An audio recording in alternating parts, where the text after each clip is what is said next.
民间故事：男子雨夜干活，听到女子闺房有异响，他没犹豫闯了进去。大家好，这里是疯牛爱世界。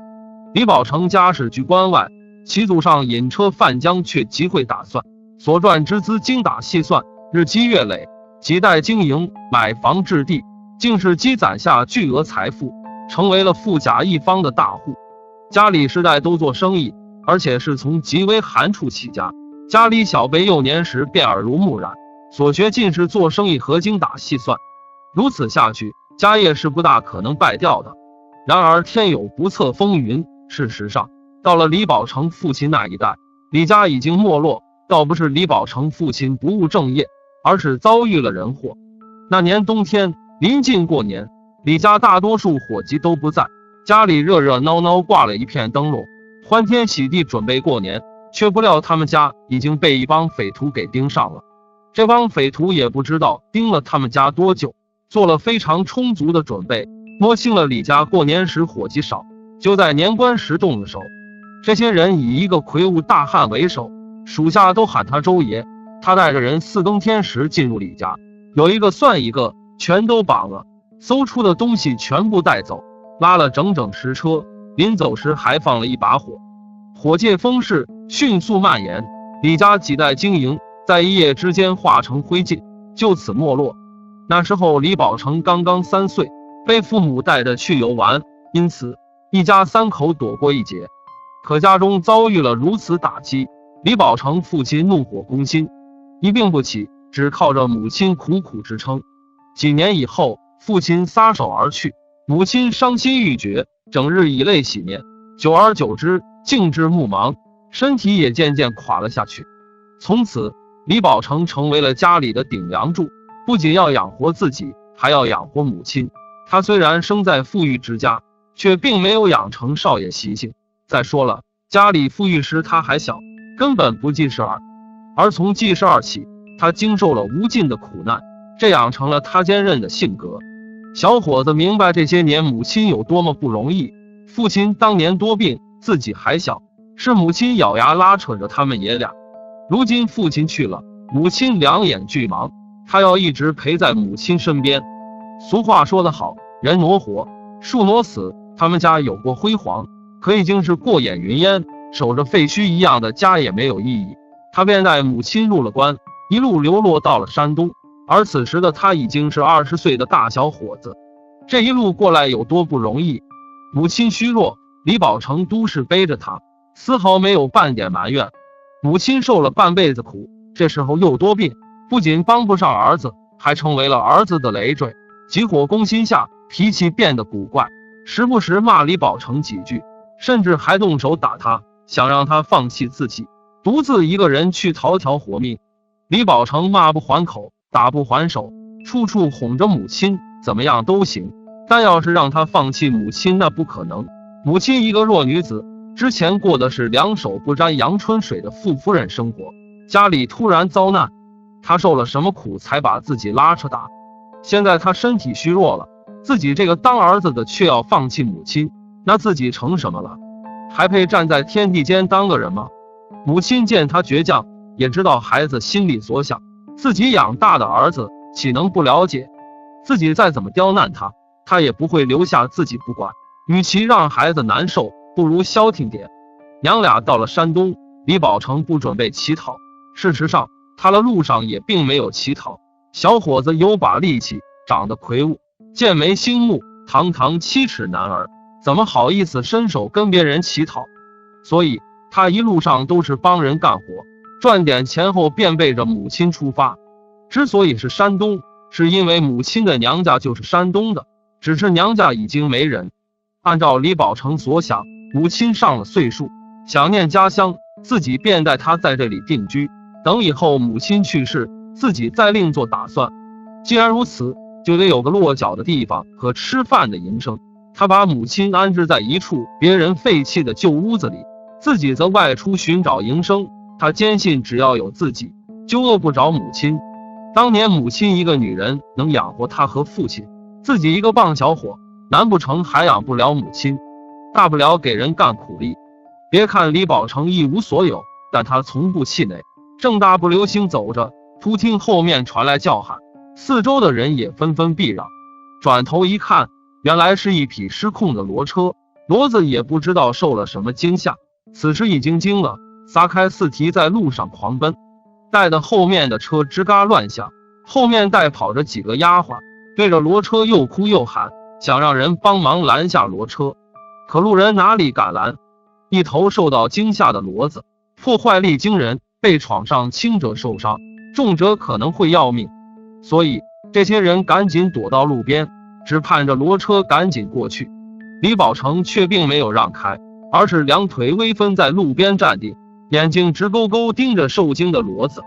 骡子鼻孔里窜着粗气，很快到了他的身边，他大喝一声，伸手抓住了骡子嘴边的龙套，用力就向怀里拉。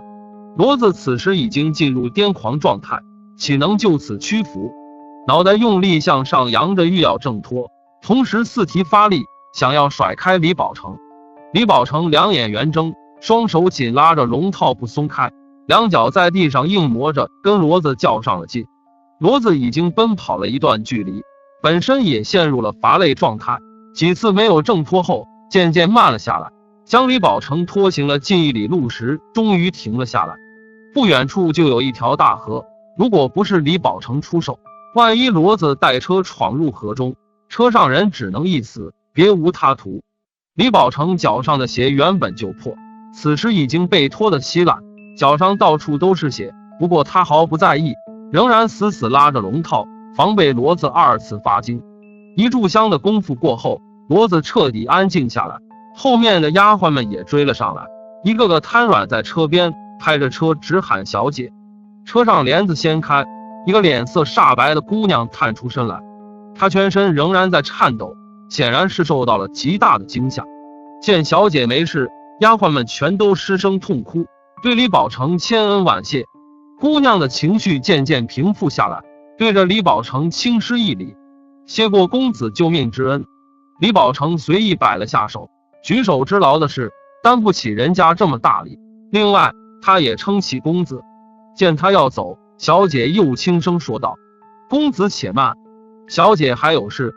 姑娘指了指他的脚说道：公子的鞋破了，且随我回家去吧，赔公子一双鞋。李宝成咧嘴一笑，这双旧鞋有什么打紧？姑娘见状又赶紧说道：再说了，那车夫见骡子受到惊吓，自己先跳车跑了，我此时双腿发软，这车也需要有人赶回家。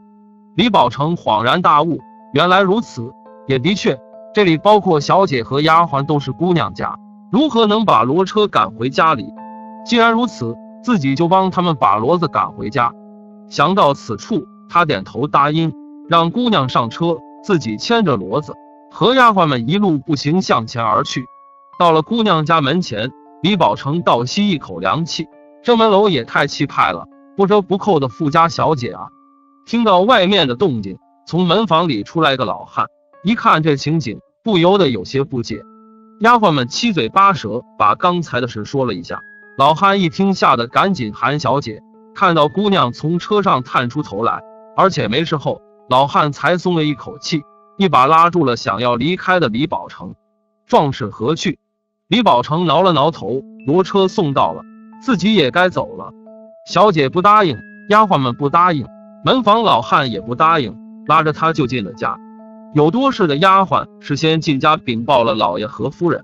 李宝成他们刚进家，就见一个员外打扮的人和一个雍容的夫人急奔而来。夫人边喊：我的月儿啊，你可吓死娘了！到了姑娘身边，夫人一把拉住，左右上下打量，确定女儿没事后才稳下心神。员外看了看李宝成，夫人也看到了李宝成的脚，当下心疼的直皱眉，赶紧拿钱，赶紧拿新衣服和鞋子给这位壮士。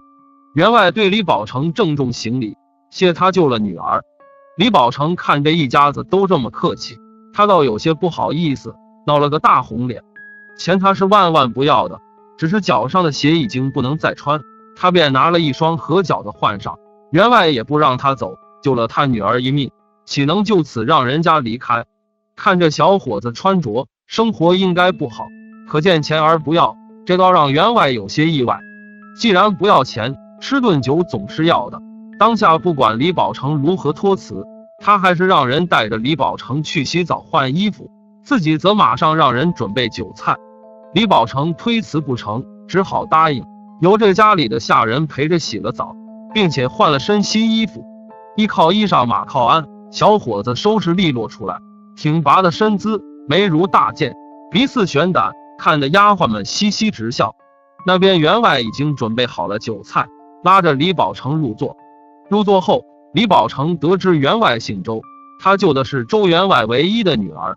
虽然员外没说女儿的名字，可周夫人拉着女儿的手唤宝月，应该是叫周宝月。李宝成渐渐喝了一盅，无论周员外如何再劝，他是不再喝了。周员外只能作罢，但趁着周员外不注意，他却把一只肥腻的烧鸡藏进了衣袖中。这动作恰好被一个丫鬟看见，丫鬟嘴边没有个把门的，指着李宝成哈哈大笑。他是害羞才不吃，我看他把一只烧鸡藏在了衣袖中。他一喊出来，人们都感觉尴尬。周夫人拉着周宝月，娘俩都是俏脸通红，不知道该如何收场。反观李宝成，他倒是很磊落，还表现得极大方。还是周员外经识多，赶紧打圆场说道：看来我这家让利壮士不自在，带走吃也好，其实在这里也没有那么多规矩。李宝成听罢摇头。周员外为人热情，宝成十分佩服，但要说宝成害羞就言过了。宝成拿走这只烧鸡并不是要出去再吃，而是宝成有个受苦的娘，他把宝成拉扯大，好多年没有吃过烧鸡了，宝成想带走给娘吃。周员外简直不敢相信自己的耳朵。周夫人肃然起敬，让他说说是怎么回事。李宝成可不想在别人面前卖惨，只说自己母亲身体不好，自己带他来山东老家看看，以后母亲便没有遗憾了。至于穷怕什么呢？有自己便饿不着母亲。周员外听得连连拍膝盖，如此孝子，如此不卑不亢的小伙子，他还真欣赏。周夫人听得却落了泪。一个小伙子带着身体虚弱的母亲赶了这么多路，太让他感动了。你刚才不说自己在找营生呢？我们家这么多干活的，岂能缺你们娘俩口吃的？你这样别找了，就在我们家吧，干点零活就行，把你母亲也接来住。听了周员外的话，李宝成大喜过望，赶紧感谢。周员外说话算话。吃喝完毕后，李宝成把母亲从旧屋子处接来，算是在周员外家落了脚。周员外也没有给他安排具体的活，不过他可闲不住，挑水、劈柴、喂骡子，甚至是周宝月外出时赶车，这些活他都干。他这是性格使然。另外他也对周员外心存感激，别人都是一个人干活，拿工钱后是一个人吃饭，他干一个人的话，人家周员外不仅给钱，还给他和母亲两人吃饭，他得多干活才行。一晃他在周家已经3个月，3个月时间，他对周家也熟悉起来。周员外是做蜀锦发的家，平日里积德行善，人们提到他们夫妻2个就竖大拇指。另外周员外还有个多年不见的兄弟，不过这个兄弟是收养的，虽然他们父母把这个收养来的孩子当亲儿子养，但他们兄弟2个当年闹得不愉快，因为那人老是干坏事，后来就被他赶出门的，已经好多年没有回来过了。生意做得好，家境富裕，周家名声落得还好，周员外似乎春风得意，顺风顺水。不过周员外也有别人眼中的不如意，那就是子嗣不旺。他们2口子膝下就只有周宝月这么一个女儿，周夫人因此心生愧疚，多次劝周员外在那一房小妾，也好为周家留下根苗。可是周员外没有这么干，多年来没有答应，视周宝月为掌上明珠。这也是为什么李宝成救了周宝月后，周员外2口子那么感激。李宝成母亲双眼皆盲，而且身体虚弱，在周家什么也不能干，等于是白吃白喝。人家周员外毫不在意，周夫人还时不时找他来说话聊天，连周宝月也会过来跟他聊天解闷。李宝成知道他们娘俩是遇到好人了，周员外一家人品是真没得说，富而不骄，他只有多干活才能对得起人家。6月初8，天气虽然阴沉，却闷热得如同下火。这么热的天，李宝成也闲不住，喂完骡子后，拿着斧头劈柴，没多久，全身衣服就都汗透了。天上响起一声闷雷，这天气是憋着一场大雨，雷都响了，雨还会远吗？他想起来自己洗了衣裳还搭在外面，急匆匆赶去自己和母亲住的小屋，想把衣裳摘进去，不料到了屋前，发现衣裳已经被摘，屋里还有说话声：“你这孩子，你那金贵的手怎么能摸这些衣裳？快放下！”这话说的，我这手怎么就金贵了？我就要摸。李宝成听得哑然失笑，原来是周宝月在屋里跟娘说话，应该是他把衣裳给摘了。周宝月没有大小姐架子，对丫鬟下人都非常和气，丫鬟们也不怕他，时常打趣。他也经常来跟母亲聊天。李宝成心里特别喜欢和爱护这个周小姐。他大步进去，正在叠衣裳的周宝月闹了个大红脸，低头不敢看他。他舀起一瓢凉水，咕咚咕咚喝进肚里，一抹嘴对周宝月笑道：“周小姐，我这衣裳上可都是虱子，你小心跳你头发里。”周宝月白了他一眼，转头看窗外，不过耳根子都是红的，人也显得非常紧张。李宝成感觉奇怪，问道：“周小姐是脸红了？这是怎么了？”周宝月更加尴尬，一跺脚跑了出去。李宝成感觉莫名其妙，母亲却面带笑容，自己这个儿子啊，如一块生铁一般，哪里懂得许多别人心思。不过当娘的还是不点破，毕竟人家周宝月是周家大小姐，这件事万万不能提。周宝月走了，李宝成跟娘说了一阵话，一直到天黑后，天下起雨来。既然下雨了，那便跟娘好好说说话。母亲躺在床上，李宝成坐在床边，手上拿着荷叶扇子给母亲扇着，好让母亲凉快一些。母亲慢慢睡着，李宝成张嘴打了个哈欠。天下着雨，也没有什么活，自己也早点睡。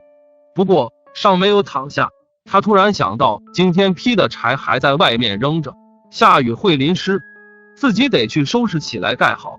他当下就出了门去盖那些劈好的柴。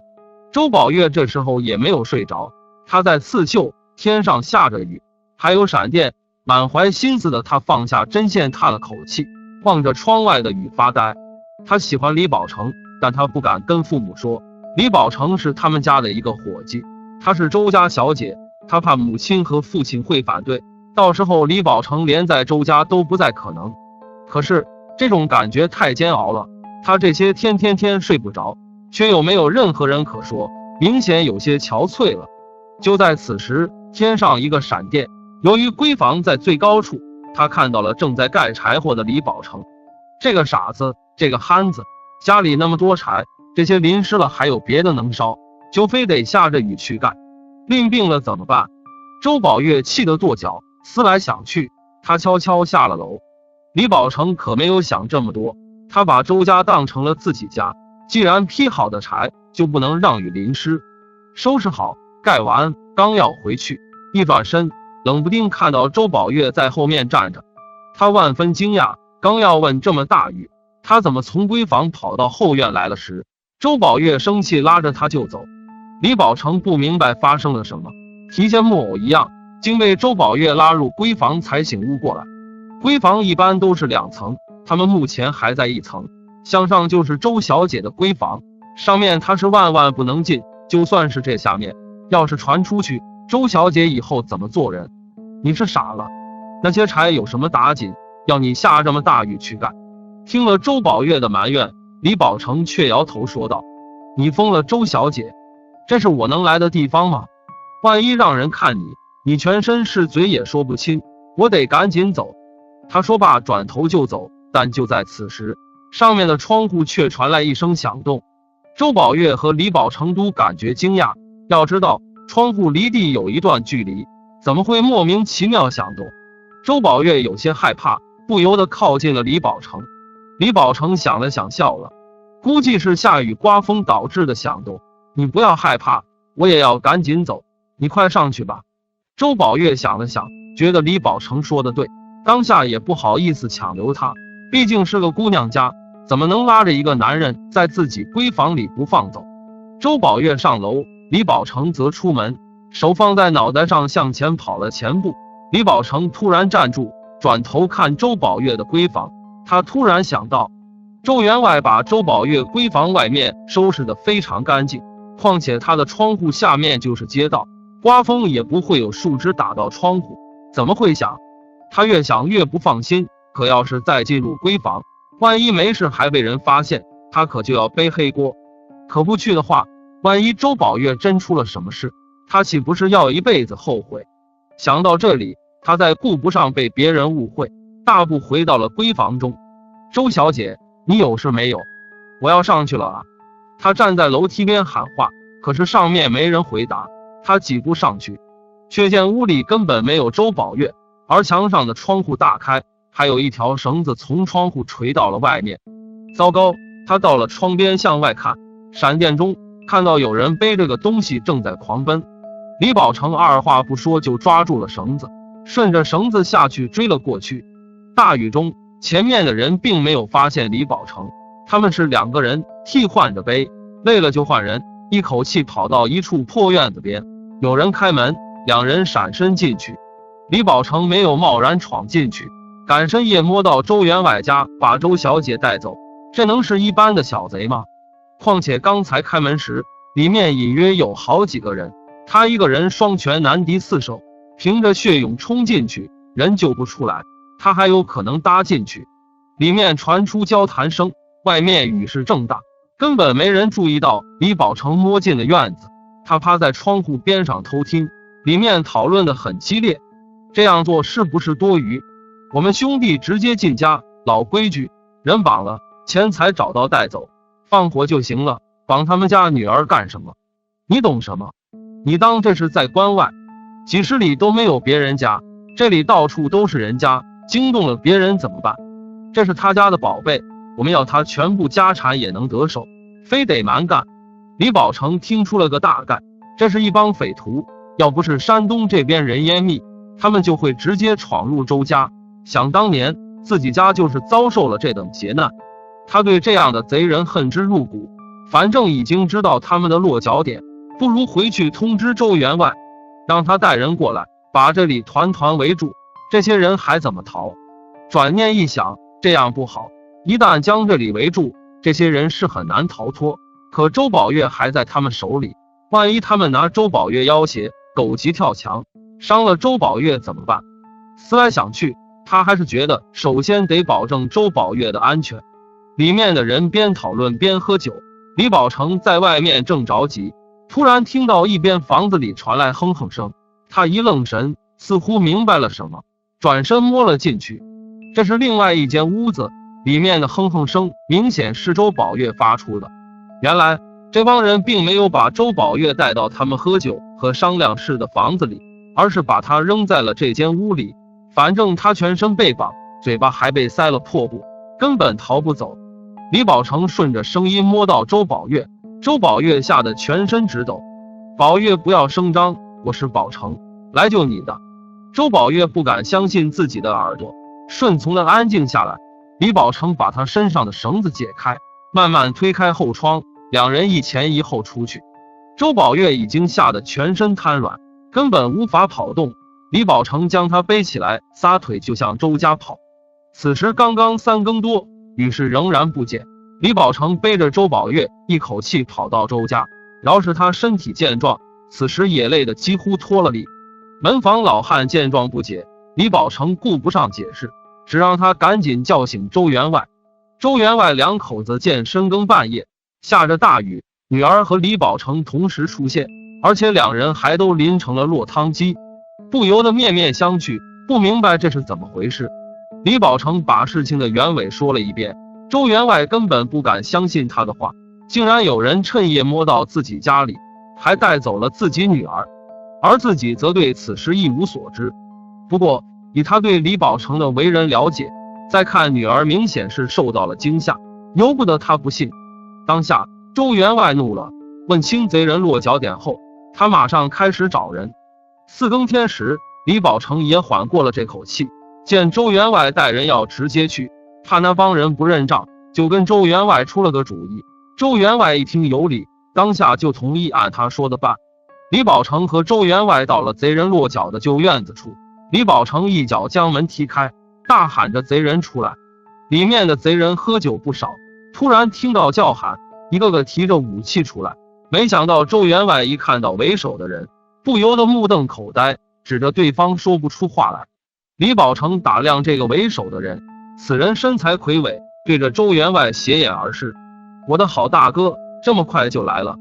咱们家宝月可是在我手里，你准备拿什么来换？当年你把我赶出去，现在我要你的全部。”李宝成惊呆了，此人竟是周家当年收养的人，也就是被周员外赶走的那人。他被收养而不感恩，竟然想要勒索周员外。别想什么主意，就凭你们两个就不走他，我们兄弟就是吃这碗饭的。你可以去关外打听，当年关于有名的李家就是被我们抢的。李宝成更加震惊，这帮人就是当年抢自己家那些贼，真是仇人见面分外眼红。周员外也万万没料到，所谓的匪徒竟会是在他们家生活过20多年的兄弟。他咬牙让后面埋伏的人都出来，这下轮到匪徒们慌了，他们赶紧进屋，想要用周宝月要挟，不料进屋才发现已经没人。他们虽然凶悍，可架不住周员外这边人多，有一个算一个，全都被捉住绑好。周员外没有再念兄弟情，直接把这些人交了官。他们作恶多端，仅李宝成一家的血仇就够他们死8回。李宝成2次救周宝月，而周宝月的心思，周夫人最是清楚，两口子都不是嫌贫爱富之人，况且李宝成的人品他们都已经见证过。其后1年，李宝成和周宝月喜结良缘，虽然李宝成是入赘，可他却是心甘情愿的。婚后，李宝成开始慢慢接触周家生意，慢慢上手，几年以后已经全面接受。夫妻2人秉承周家家训，对穷苦人和气良善，一辈子和和美美。2人因一头金罗成就姻缘，在当地传为佳话。好了，本集节目就和大家分享到这了，感谢您的观看，我们下次再会。